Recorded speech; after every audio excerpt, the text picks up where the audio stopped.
Hello everyone, I hope सब बढ़िया है। और सब बढ़िया है तो देखते हैं क्वेश्चन नंबर 20। क्वेश्चन नंबर 20 हमारा आसान है, बहुत ही आसान है। ठीक है, क्या है क्वेश्चन नंबर 20? क्वेश्चन नंबर 20 कहता है कि हमें निकालना है wavelength of an electron moving with the velocity of 2.05 into 10⁻7 metre per second. हमें इलेक्ट्रॉन की वेलोसिटी दे रखी है। क्या दे रखी है? इलेक्ट्रॉन की वेलोसिटी। बेटा, वेलोसिटी ऑफ इलेक्ट्रॉन ये हमें दे रही है। कितनी दे रखी है? 2.05 × 10⁻7 मीटर पर सेकेंड। ये हमें दे रखी है। क्लियर है? अब इसने हमें वेवलेंथ पूछा है।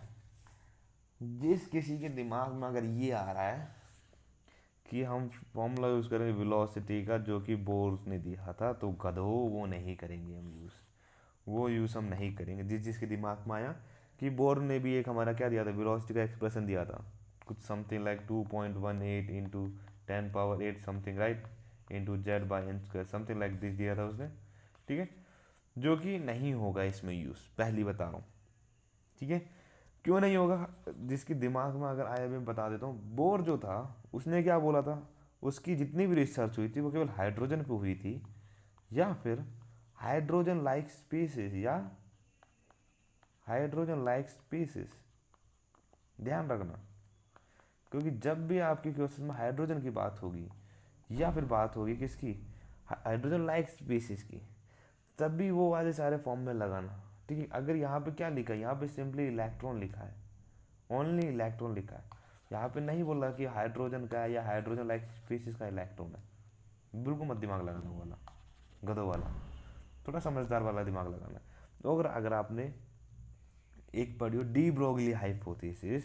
डी ब्रोगली हाइपोथेसिस ने, डी ब्रोगली ने एक वेवलेंथ का फॉर्मूला दिया था जो कि था λ/mv। λ/mv।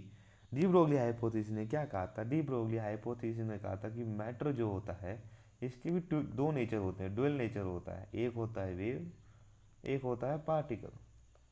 इतना ही है डी ब्रोगली हाइपोथेसिस, और कुछ नहीं, उसका सीधा फॉर्मूला है। ठीक है, λ=h/mv। ना यहाँ से हमें क्या निकालना है?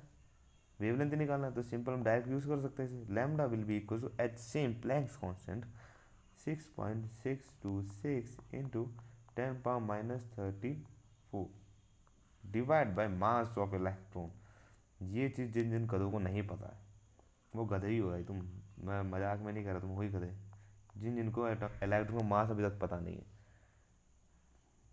ठीक है, इनटू वेलोसिटी 2.05 इंटू 10⁻7।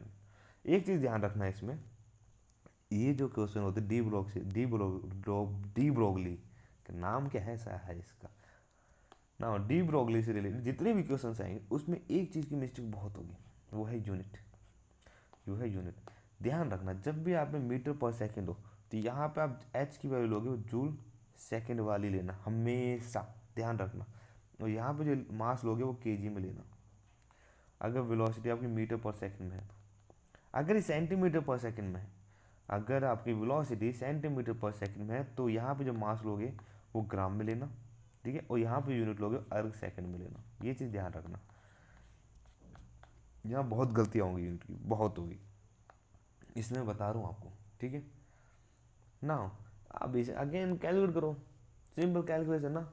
इसे कैलकुलेट करोगे तो आपका आंसर आ जाएगा समथिंग अराउंड 3.548 इंटू 10⁻11 मीटर।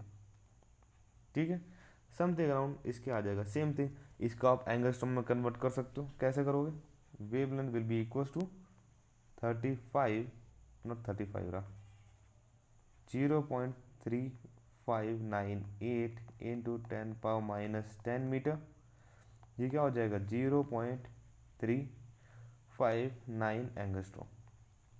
ठीक है, आप इसे एंगस्ट्रॉम में कन्वर्ट कर सकते हो, बट ये अच्छा नहीं लग रहा है। ध्यान रखना, जब भी आप एंगस्ट्रॉम में कन्वर्ट करो तो कुछ ऐसी वैल्यू नहीं होनी चाहिए, समथिंग लाइक ऐसी होनी चाहिए, 1 पॉइंट समथिंग चलेगी, 0 पॉइंट समथिंग वैल्यू नहीं होनी चाहिए।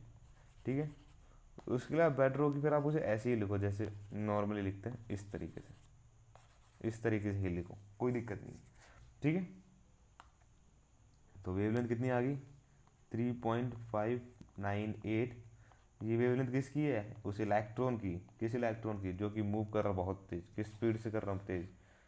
वो जो कि 2.05 इंटू 10⁻7 मीटर पर सेकेंड की स्पीड से दौड़ रहा है, उसकी वेवलेंथ है ये। देख लो कितनी तेज भागता है इलेक्ट्रॉन। ठीक है, तो दिस इज द आंसर।